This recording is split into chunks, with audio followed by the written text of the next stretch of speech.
할렐루야. 이 이스라엘 백성들의 그 뿌리가 되는 근간은 양을 치는 이런 목축업이었습니다. 그래서 그들의 문화 가운데에는 좀 애매하다, 이해하기가 조금 애매하다 이런 것들이 있으면 여지없이 그 양이나 염소의 예를 들어서 이야기를 합니다. 그러면은 누구보다도 빨리 바로 그리고 체감적으로 이해가 거의 완벽하게 이루어지지요. 예를 들어서 어느 정도로 부자냐 그러면은 양 몇 마리, 염소 몇 마리 소유했다 그러면은 감이 바로 오게 됩니다. 맛을 설명을 할 때에도 얼마나 맛있냐, 뭐 되게 맛있다. 근데 잘 이해가 안 가죠. 근데 양의 어느 부위만큼 맛있다, 양을 어떻게 요리했을 때처럼 맛있다 이러면은 이해가 훨씬 빨리 옵니다. 또 사람 간의 관계에서도 그 관계가 얼마만큼 신뢰가 있냐?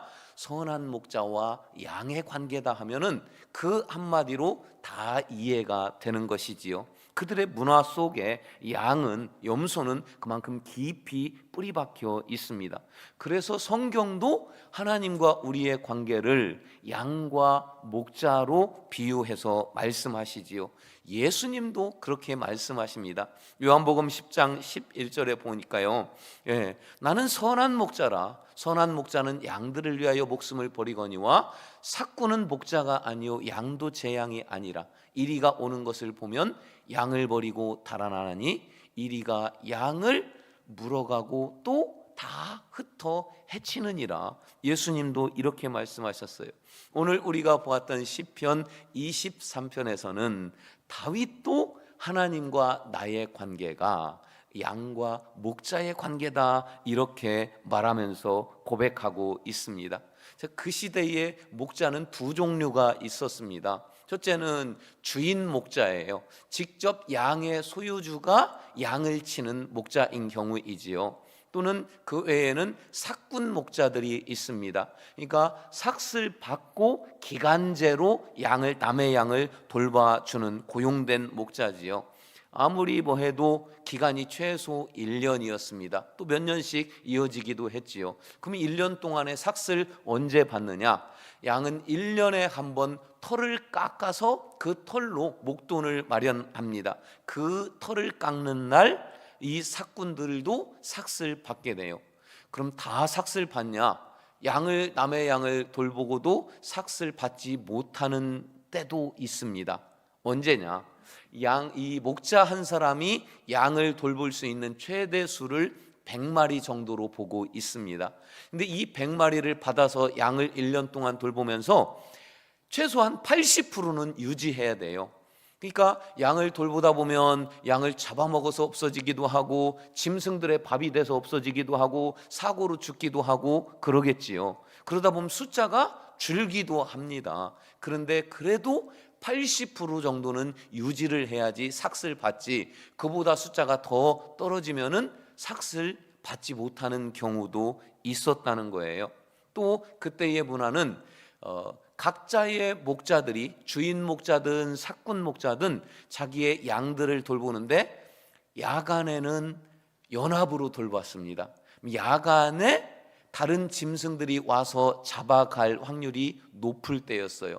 그러니까 목동 혼자 100마리를 지키는 것보다 목동 한 3명, 5명이 연합해서 큰 우리의 양들을 다 집어넣어 놓고 또 쉬고 불침번을 서기도 하고 이러면은 효율적으로 양을 관리할 수 있었기 때문에 밤에는 연합으로, 아침이 되면 양들이 자기 주인의 목소리를 기가 막히게 알아요. 그래서 양이 목자를 알고 목자가 양을 안다는 말이, 자기 목자가 휘파람을 분다든지 목소리 신호를 내면 양들은 자기 목자의 신호를 기가 막히게 알아듣고 수백 마리가 있어도 자기 목자에게로 다 따로따로 모이는 거예요.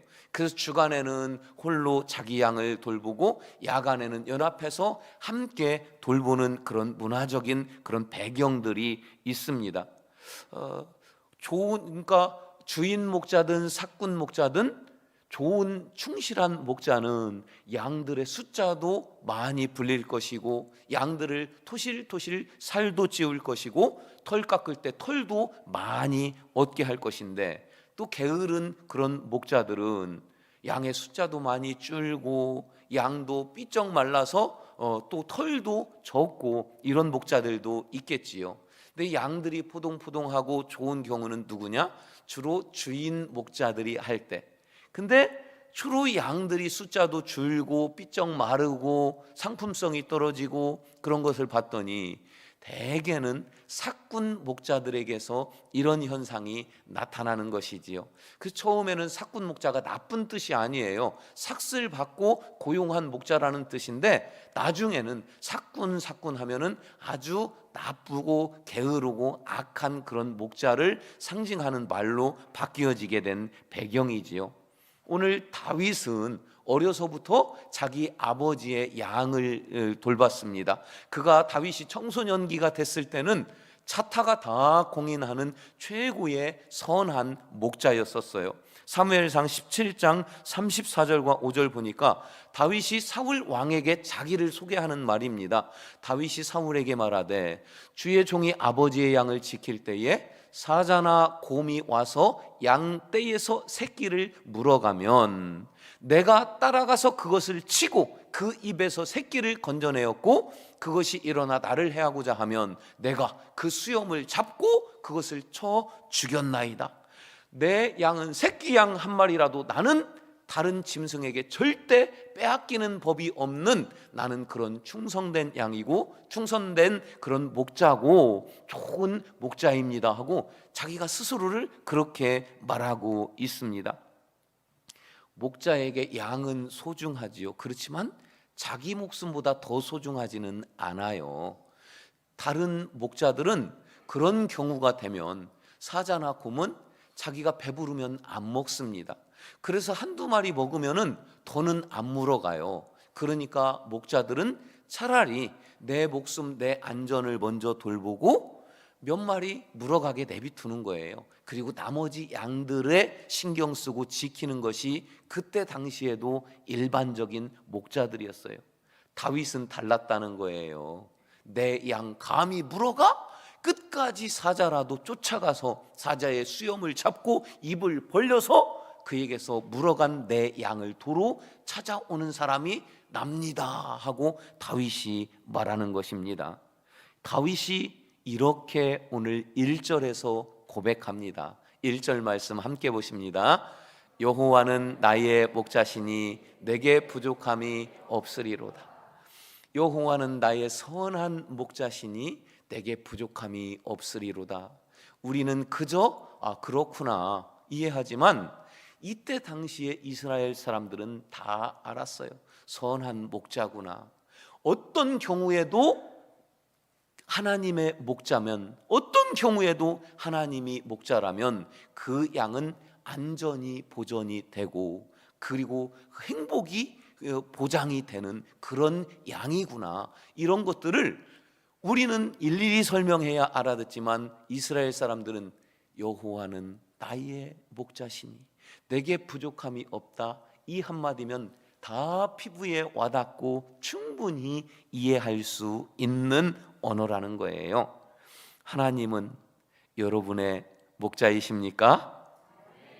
오늘 말씀을 통해 선한 목자 되신, 선한 목자는 어떤 목자인가 좀 더 깊이 살펴보기를 원합니다. 선한 목자는 첫째로 좋은 곳으로 인도하는 목자가 선한 목자입니다. 2절 말씀 함께 보실게요. 그가 나를 푸른 풀밭에 놓이시며 쉴만한 물가로 인도하신도다. 이스라엘 그쪽 주변 지형은 아주 많은 광야지대, 험한 산지가 주류를 이루고 있습니다. 이 팔레스틴 일대에서 풍성한 목초지, 그러니까 풍성한 목초지 그리고 흐르는 물, 이런 곳은 찾기가 쉽지가 않았어요. 풍요와 안식을 상징하는 곳이지요. 양이, 여러분 생각을 한번 상상으로 해보실게요. 양이요, 양떼가 그 연한 풀을 실컷 뜯어 먹어요. 그러다 보니까 목이 마르겠지요. 그 옆에 흐르는 시냇물이 있습니다. 가서 물을 꿀꺽꿀꺽 마셔요. 그리고 와서 연한 풀을 또 실컷 뜯어 먹어요. 또 옆에 가서 물 마시고 몇 번 하다 보니까 배불러서 더는 풀을 못 먹겠지요. 내 다리 쭉 펴고 배를 하늘로 향하게 하고 졸다가 그만 잠이 들어요. 이런 평화로운 모습, 이런 풍성한 모습은 실제로는 전혀 없습니다. 우리가 상상할 수만 있어요. 이 양들이 누굽니까? 먹이사슬에서 제일로 밑에 있는 게 양이에요. 양은 본능적으로 어떤 상황에라도 양은 본능적으로 경계를 하게 되어 있습니다. 내가 잡아먹을 건 없어요. 근데 나를 잡아먹는 건 왜 그렇게 많은지 몰라요. 그러니까 늘 항상 경계하고 늘 불안한 게 이게 양이에요. 양들이 푸른 풀밭 쉴만한 물가에서 마음껏 먹고 마시고 배 깔고 드러누워 잔다? 있을 수 없는 일이에요. 그러면 반대로 사자나 곰에게 가장 먹이가 있는 곳이 어디입니까? 양들이 천국처럼 여기는 곳, 그러나 결코 가서는 안 되고 갔다가도 얼른 물 먹고 도망 나와야 하는 그곳, 푸른 풀밭 쉴만한 물가, 거기에 숨어서 사자가 기다리면 양떼는 반드시 오게 되어 있어요. 양떼가 도착하면 외치겠지요. 신봤다. 그리고 얼마든지 풍성한 양들을 잡아먹을 수 있는 장소가 푸른 풀밭 쉴만한 물가예요. 그러니 그곳에서 어떻게 양이 제대로 쉴 수 있겠습니까? 절대 못하지요. 목자들에게도 마찬가지였어요. 그곳에 사자나 곰이 이리가 출몰한다는 것을 목자들은 누구보다 잘 알고 있어요. 그래서 웬만하면 척박할지라도 좀 안전한 곳, 사자, 곰 안 오는 곳이 목자에게는 양치기에 유리해요. 필요에 의해서 행여 그곳에 간다 할지라도 빨리 물을 마시게 하고 그곳을 피하는 게 목자들이에요. 그곳에 있어봐야 좋은 일 별로 없습니다. 양들만 없어질 뿐이지요. 자, 이런 곳에서 다윗은 달랐다는 거예요. 다윗은 자신이 있어요. 누구도 그 어떤 사자나 곰이나 이리도 내 양을 물어가도록 내가 두지 않겠다, 이 자신이 있는 사람이고 이런 의지가 있기 때문에 내 양 한 마리도 안 뺏길 준비가 되어 있기 때문에 물맷돌의 달인이 된 거예요. 골리앗도 그 물맷돌 하나로 죽일 수 있을 만큼 자신이 있어요. 그러니까 양들을 데리고 잔잔한 물가로, 쉴만한 물가, 푸른 초장으로 데리고 가서 내가 너희들 다 지킬 거야, 걱정하지 말고 풀 뜯어 먹고 물 마시고 배를 하늘로 향하고 무장 다 해제하고 마음껏 쉬어도 돼. 이게 바로 선한 목자라는 것입니다. 양들은 그런 선한 목자를 만날 때에야 안전할 수 있었던 거예요. 사랑하는 여러분, 하나님이 우리의 선한 목자이심을 믿으십니까? 지난 한 주간 얼마나 긴박하고 나라가 정말 혼란스럽고 시끄러웠습니까? 여러분 개인적으로는 참 불편한 일도 있고 고민도 있고 해결 안 되는 문제도 있고 병원도 다녀야 되고, 여러분 그러나 오늘 주님 앞에 나왔고 나의 하나님은 나를 안전하게 지키시고 좋은 것을 먹이시고 입히시는 선한 목자이니 주님 안에서 참 평안을 누리며 모든 고민, 아픔들 잠시 내려놓고 주님만 바라보는 선한 목자의 품 가운데 있는 여러분 모두가 되시기를 주의 이름으로 축원합니다. 두 번째로, 선한 목자는 약속을 지키는 신실한 목자입니다. 다윗이 소년일 때에 다윗의 베들레헴 그 마을에 이스라엘의 위대한 지도자 사무엘이 찾아옵니다. 이새의 아들 중에서 장차 왕이 될 사람이 있다는 거예요. 큰 잔치를 파티를 준비해 놓고 사람들을 다 불러 모았습니다. 이새의 아들 다윗의 형들도 다 모았습니다. 다윗은 그때도 아버지의 양들, 형들의 양들을 다 도맡아서 바짝 긴장하고 지키고 있었는데 네가 오지 않으면 잔치는 시작되지 않는다면서 다윗을 오라 하는 거예요. 가봤어요. 그랬더니 다윗의 머리에 사무엘이 기름을 붓습니다.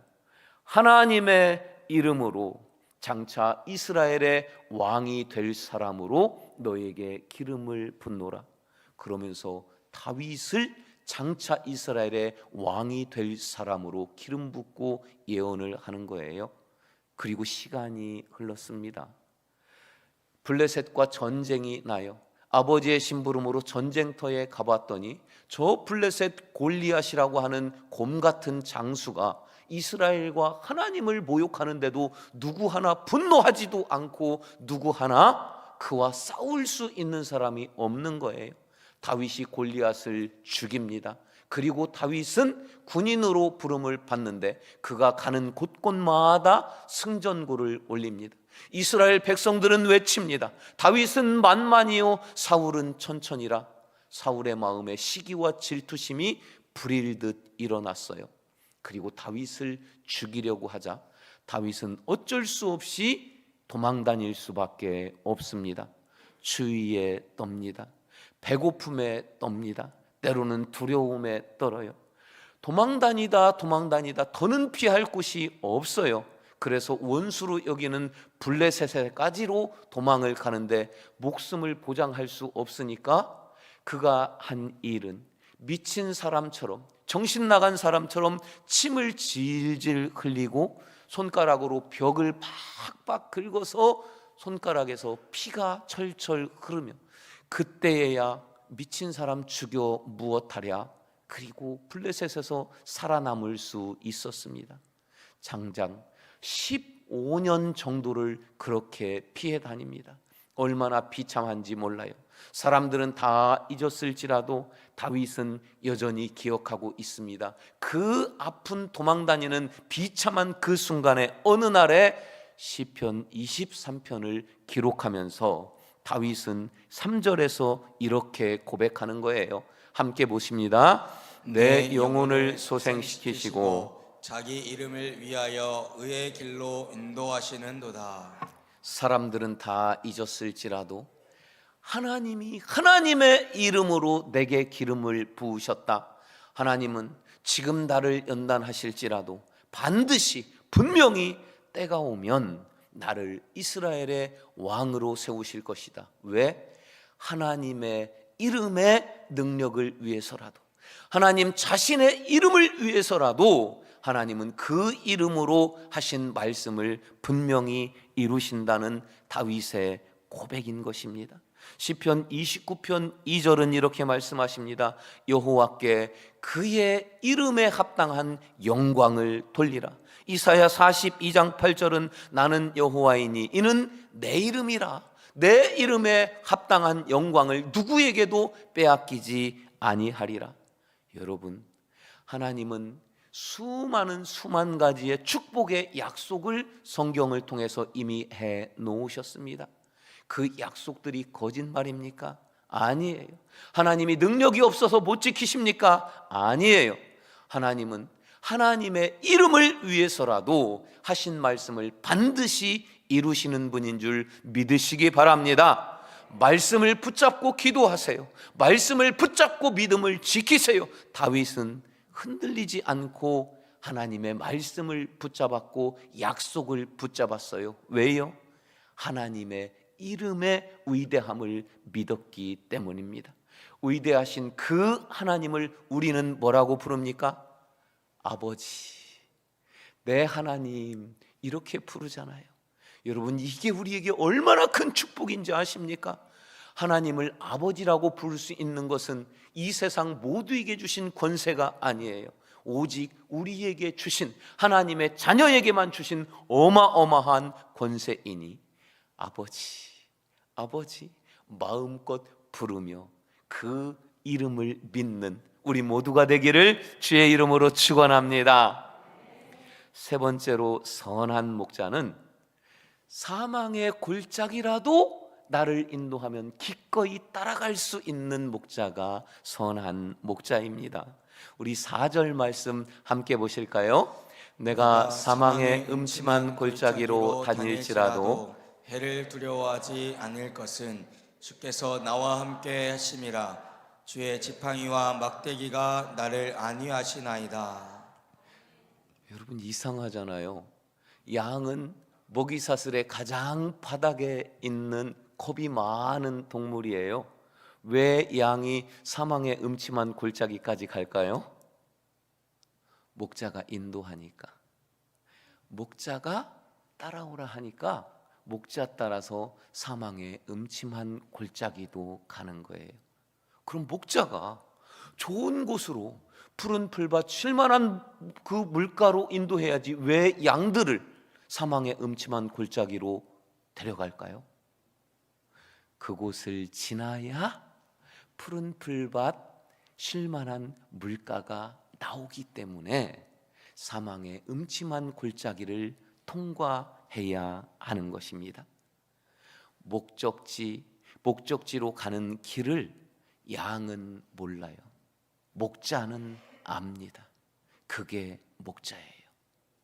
여긴가? 아닌가벼? 이건 목자 아니에요. 여러분, 목자를 온전히 신뢰하는 양은 사망의 음침한 골짜기로 가자 할지라도 목자를 신뢰하기 때문에 갈 수 있는 겁니다.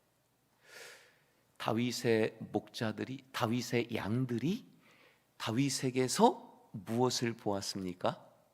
여러 목자들의 양들이 한데 모여서 울타리 안에서 잠을 자는 그날도 사자들이 7마리가 와서 양 한 마리씩 다 물고 가는 거예요. 다른 목자들은 2마리 안 물고 가고 1마리 물고 가니까 다행이다 하고, 나 물지 않고 양만 물고 가니까 다행이다 하고 자기 안전을 챙깁니다. 다윗은 아니었어요. 다윗은 감히 내 양을 물고 가! 끝까지 사자를 추격합니다. 사자를 따라잡습니다. 사자가 으르렁거리지만 다윗은 사자와 맞섰는데 목숨을 걸고 맞서서 그 수염을 잡고 입을 찢고 그 사자의 입속에 물고 있는 내 어린 양을 도로 꺼내서 안고 어디에요? 보관돼 있는 안전한 그곳까지 데려오는 게 다윗이었어요. 양들이 옆집 양들하고 아마 대화를 한다면, 니네 봤어? 니네 우리 다윗 목자 봤어? 니네 목자는 아무것도 안 했지? 우리 목자는 사자와 싸워서 사자 입속에서 나를 건져준 멋있는 다윗 선한 목자야. 다윗의 양들은 다윗에게서 그것을 보았어요. 비록 내가 볼 때에는 사망의 음침한 골짜기 같아요.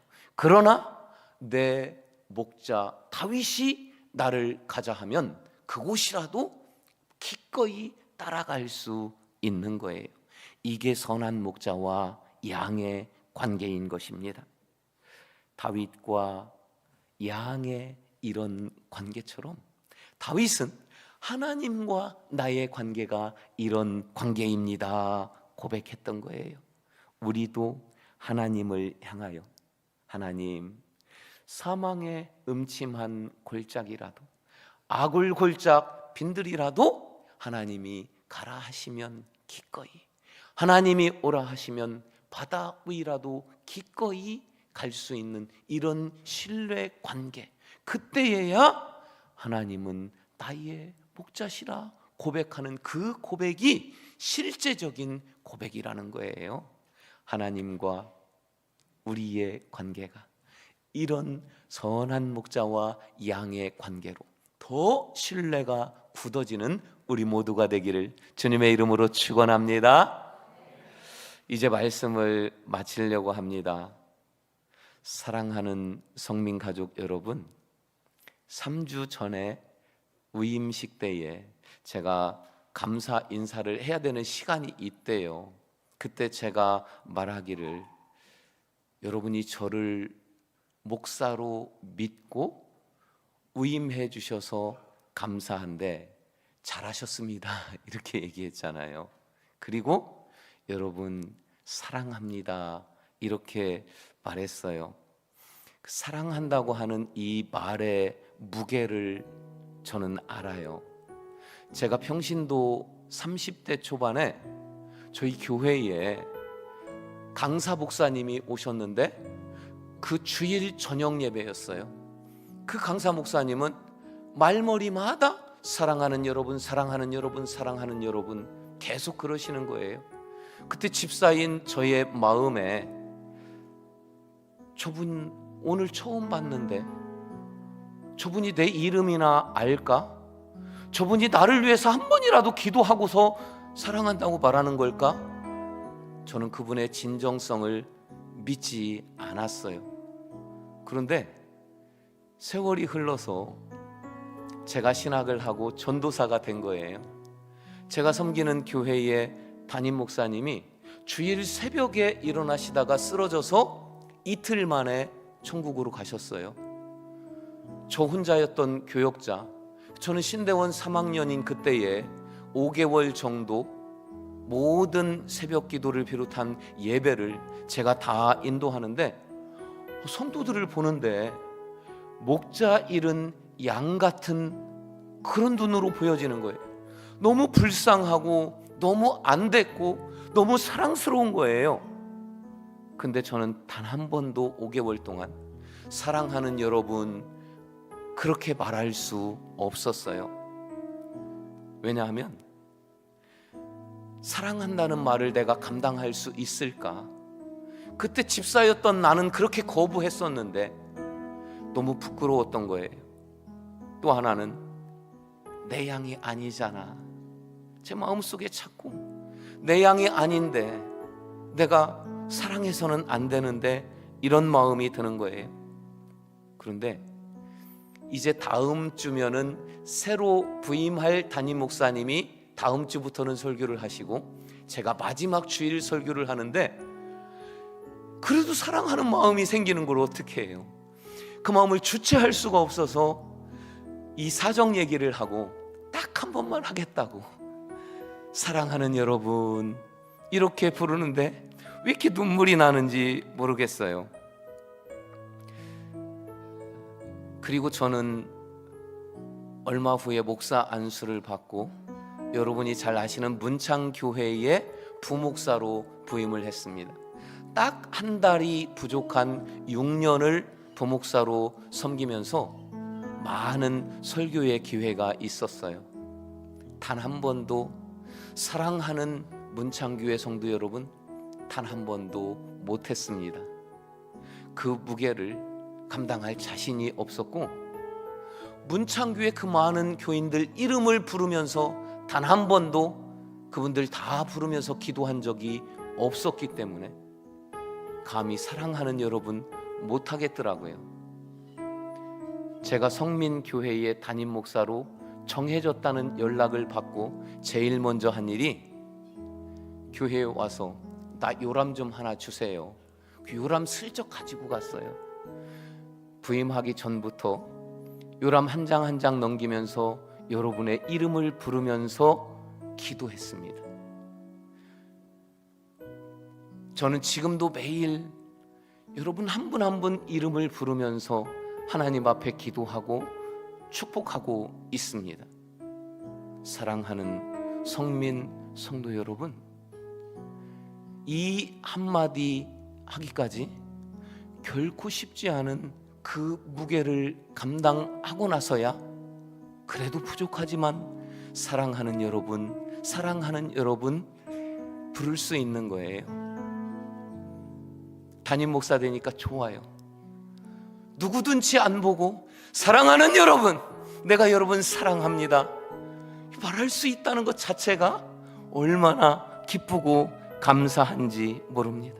자금의 이 나라를 생각해 보면 믿고 따를 만한 지도자 한 사람이 없는 것 같아요.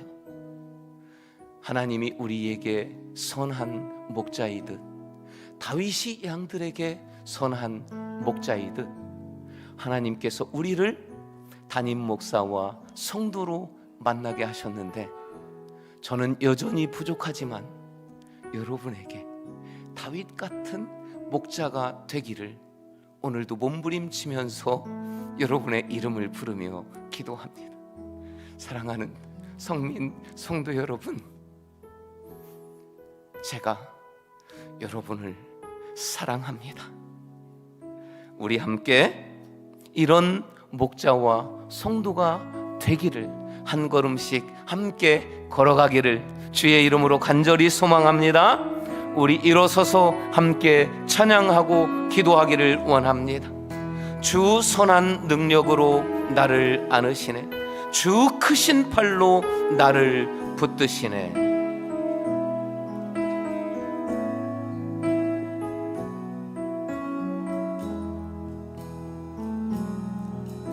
주 선한 능력으로 안으시네,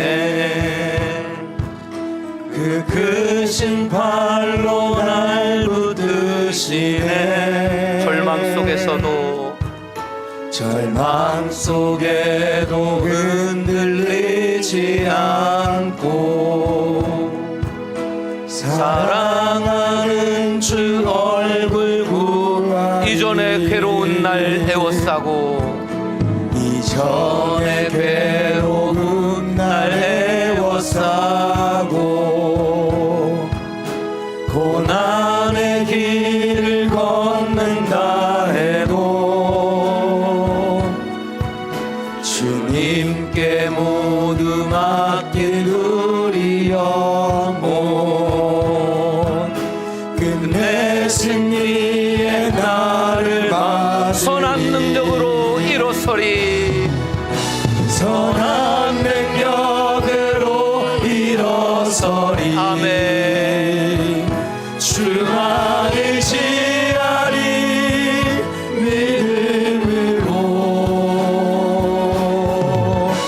우리 고대 안에 주 오실 그날,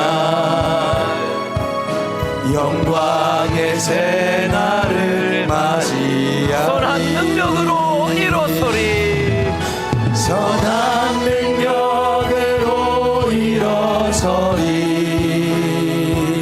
주만을 지하리 믿음으로, 우리 고대 안에 주 오실 그날, 영광의 새 날을 맞이하리. 사랑하는 여러분, 우리 이 시간에 주여 세 번 부르시고 기도하실 때에 하나님 나를 좋은 곳으로 인도하여 주시옵소서, 하나님의 축복의 약속을 믿고 하나님을 신뢰하고 하나님이 어디로 인도하시든지 사망의 음침한 골짜기라도 따라갈 수 있는 내가 되게 하여 주시옵소서. 두 번째 기도 제목은, 하나님 우리 성민 공동체를 하나님이 세우셨으니 목사와 성도가 이런 선한 목자와 양의 관계가 되도록 우리를 인도하시고 복내려 주시옵소서. 주여 부르고 우리 함께 기도하시겠습니다. 주여 주여 주여.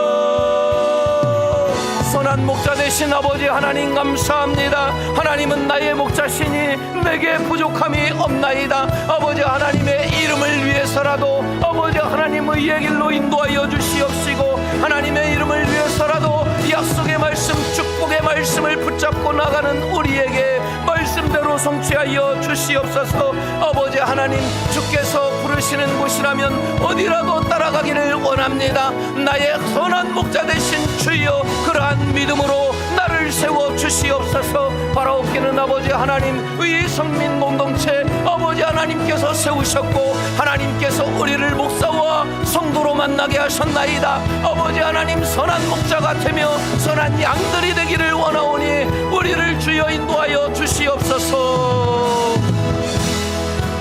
선한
아버지, 우리 아버지, 나의 하나님, 하나님은 나의 목자시니 내게 부족함이 없으리로다. 이 고백이 선한 목자 되신 아버지께 선한 부족하고 연약한 양들인 우리가 마음껏 고백하기를 원합니다. 우리 고백을 아버지 받아 주시옵소서. 하나님이 허락하신 이 귀하고 복된 만남이 선한 목사와 선한 성도의 만남 되도록 주여 그런 만남으로 함께 만들어가는 우리 모두가 되게 해 주시옵소서.